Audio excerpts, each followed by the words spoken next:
whole life. Look, the fact of the matter is that we're in a situation where, let's take the last point first. Iran attacked American troops, caused brain damage for a number of these troops, and he did nothing about it. Recently, when he was president, they attacked. He said they're just having headaches. That's all it is. But he didn't do a thing when the attack took place, number one. Number two, we got over 100,000 Americans and others out of Afghanistan during that airlift. Number three, we found ourselves in a situation where, if you take a look at what Trump did in Ukraine, this guy told Trump, do whatever you want, do whatever you want.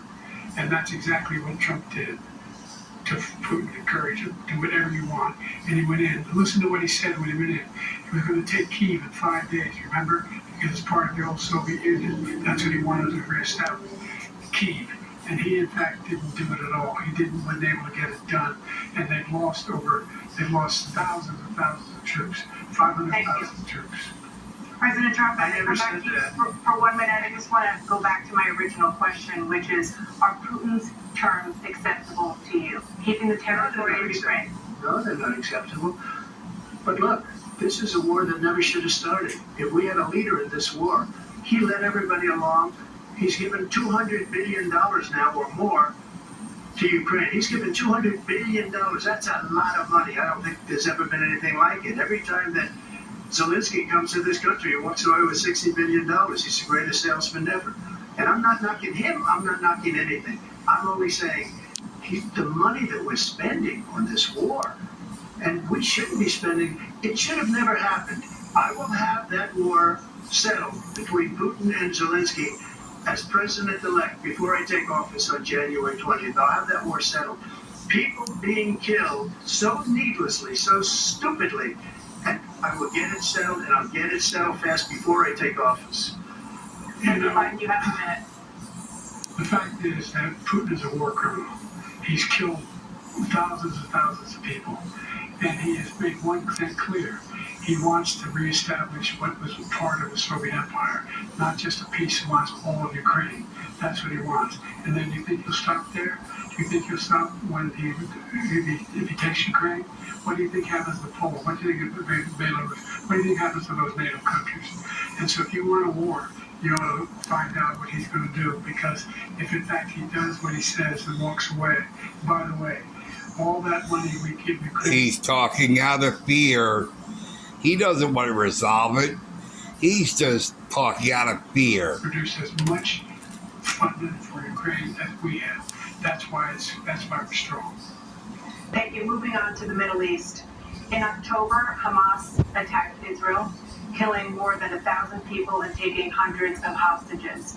Among those held and thought to still be alive are 5 Americans. Israel's response has killed thousands of Palestinians and created a humanitarian crisis in Gaza. President Biden killed Hamas, not Palestinians. But so far, Hamas has not released the remaining hostages, and Israel is continuing its military offensive in Gaza. So what additional leverage will you use to get Hamas and Israel to end the war? You have 2 minutes.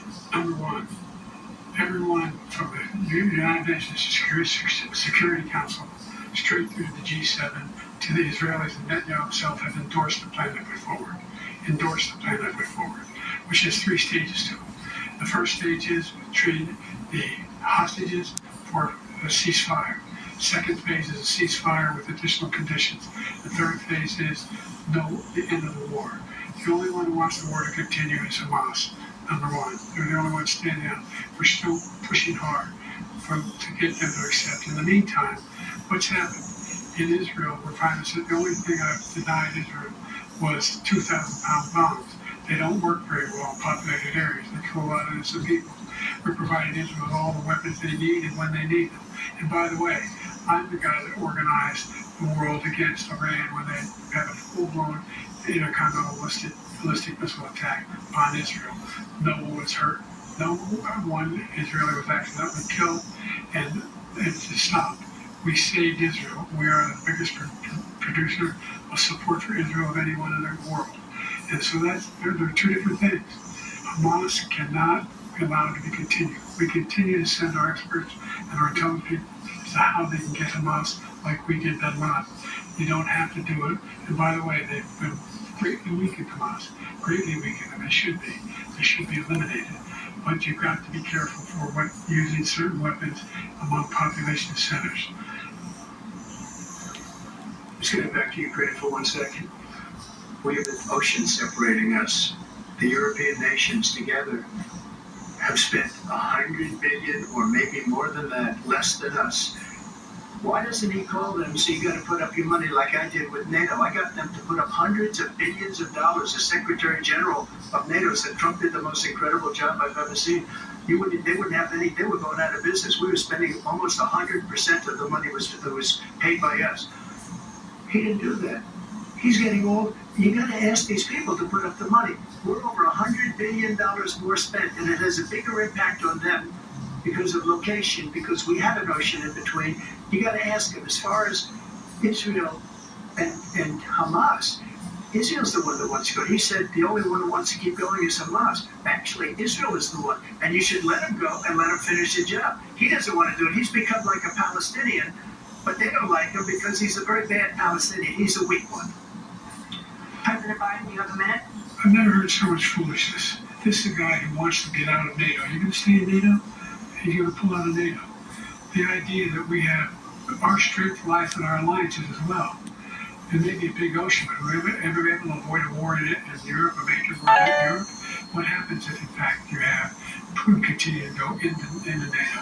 We have an Article 5 agreement. Attack on one is attack on all. You want to start the nuclear war, you keep The what ifs, the what ifs, the what ifs. Yeah, now they will go nuclear because of you. what happens then. He has no idea what the hell he's talking about. And by the way, I got 50 other nations around the world to support Ukraine, including Japan and South Korea, because they understand that this kind of dislocation has a serious threat to the whole world peace. No major war in Europe has ever been able to be contained just to Europe. President Trump, just to follow up, would you support the creation of an independent Palestinian state in order to achieve peace in the region? I'd have to see, but before we do that, the problem we have is that we spend all the money. So they kill us on trade. I make great trade deals with the European nations because if you add them up, they're about the same size economically. Their economy is about the same size as the United States. And they were no cars, they don't want anything that we have. But we're supposed to take their cars, their food, their everything, their agriculture. I changed that. But the big thing I changed is they don't want to pay. And the only reason that he can play games with NATO is because I got them to put up hundreds of billions of dollars. I said, and he's right about this, I said, no, I'm not going to support NATO if you don't pay.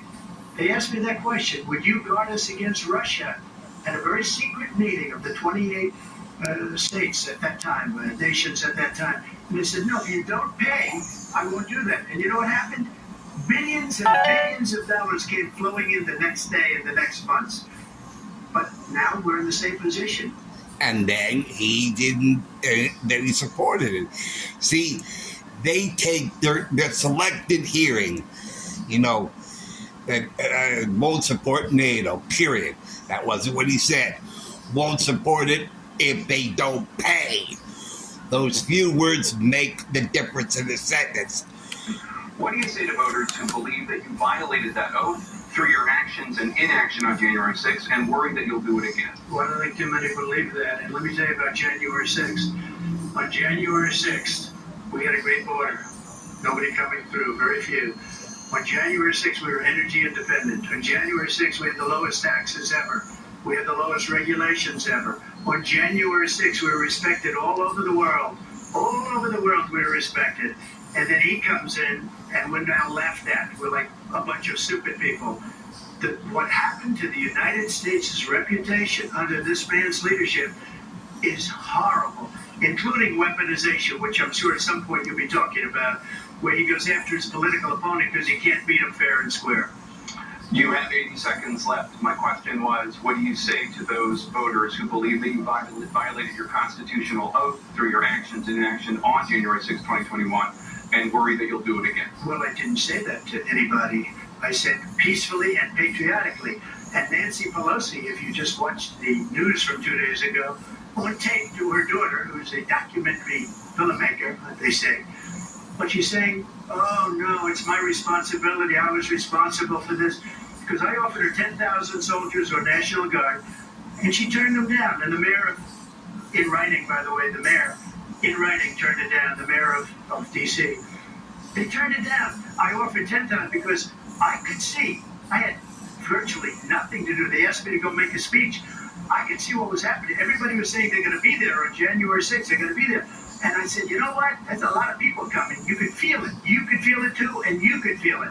And I said, they ought to have some National Guard or whatever. And I offered it to her, and she now admits that she turned it down. And it was the same day she was, I don't know, she can't be very happy with her daughter because it made her into a liar. She said, I take full responsibility for January 6th. President Biden. Look, he encouraged those folks about the Capitol Hill, number one. I sat in the dining room off the Oval Office. He sat there for 3 hours watching, being begged by his vice president and a number of his colleagues on the Republican side as well to do something, to call for a stop, to end it. Instead, he talked about these people being patriots and great patrons of America. In fact, he says he'll not forgive them for what they've done. They've been convicted. He says he wants to commute their sentences and say that no. He went to every single court in the nation.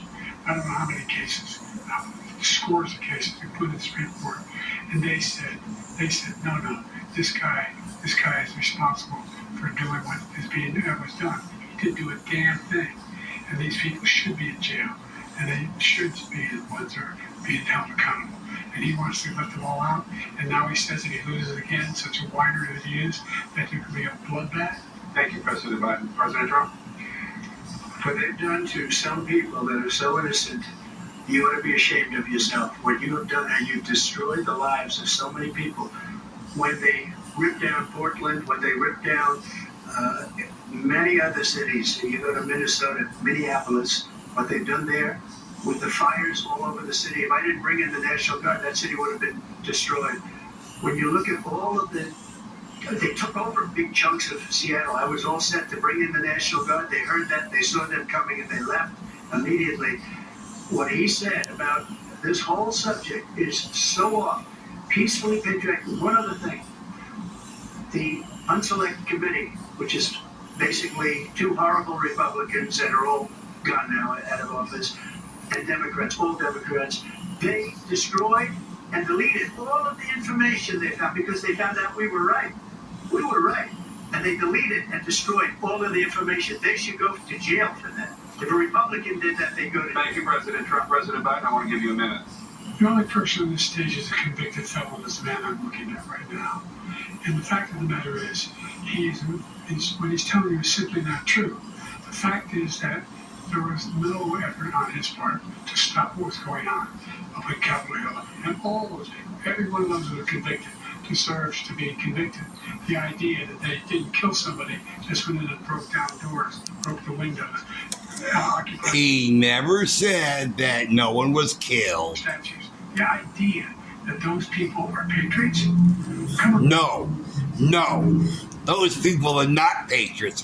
He said to the crowd, go over peacefully and patriotically. He never said the people who ransacked the building were patriots. We denounce the people we're talking about now. We denounce the people who attacked that Capitol. What are you going to do?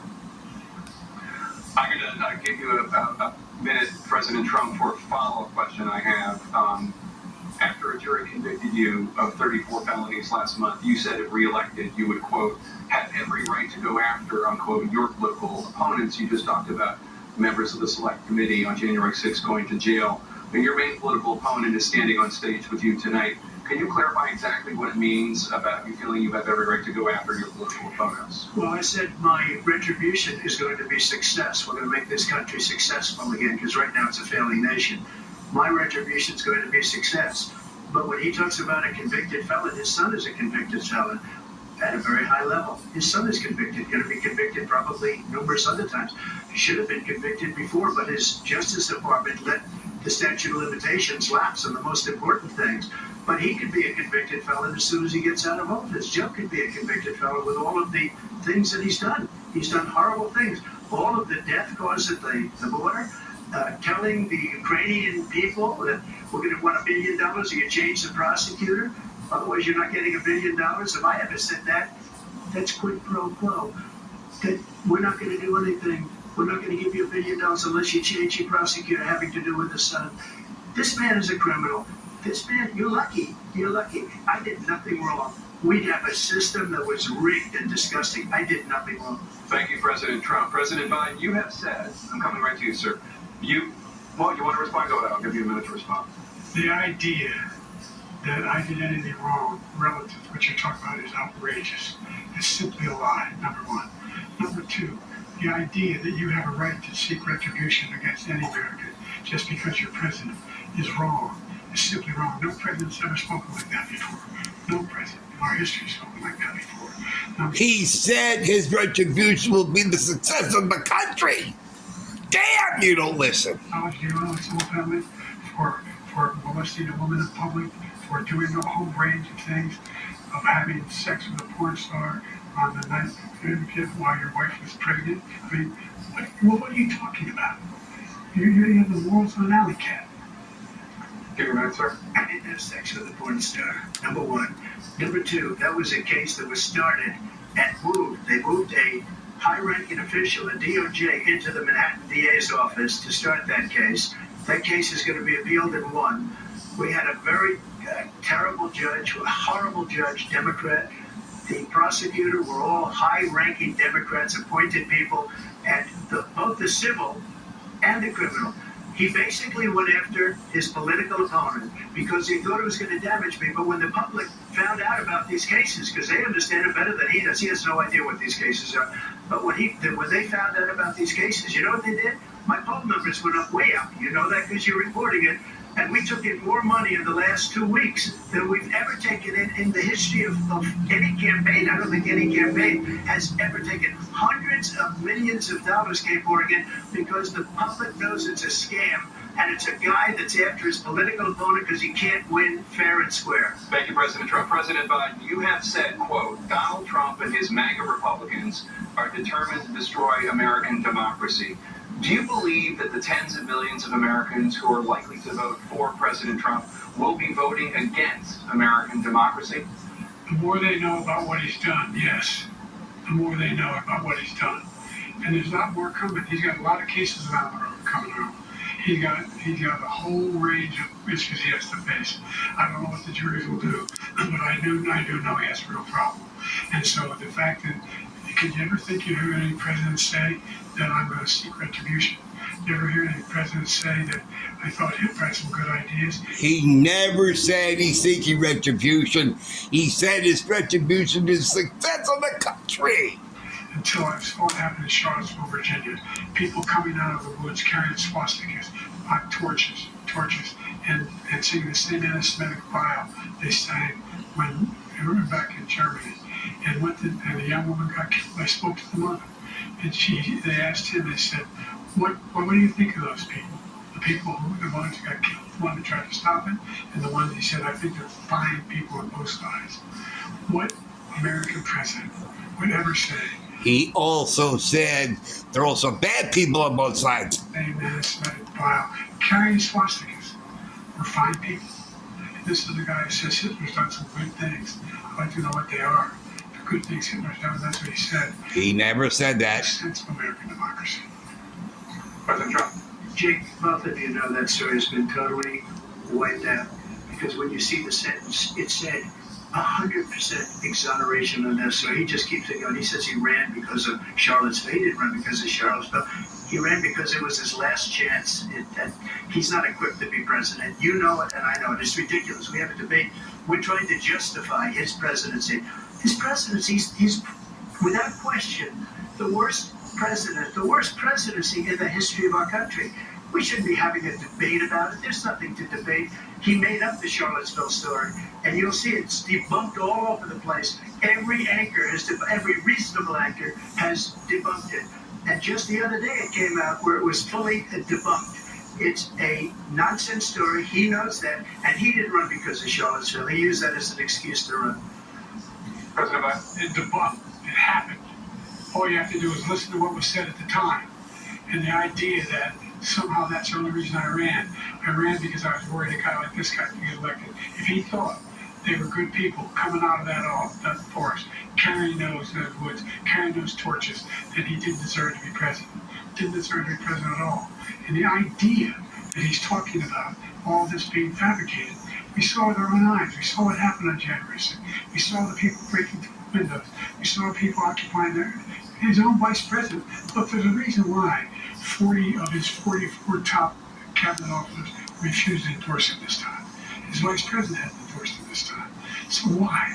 Why? They know him well. They serve him. Why are they not endorsing him? Thank you, President Biden. We're going to be right back with more from the CNN presidential debate.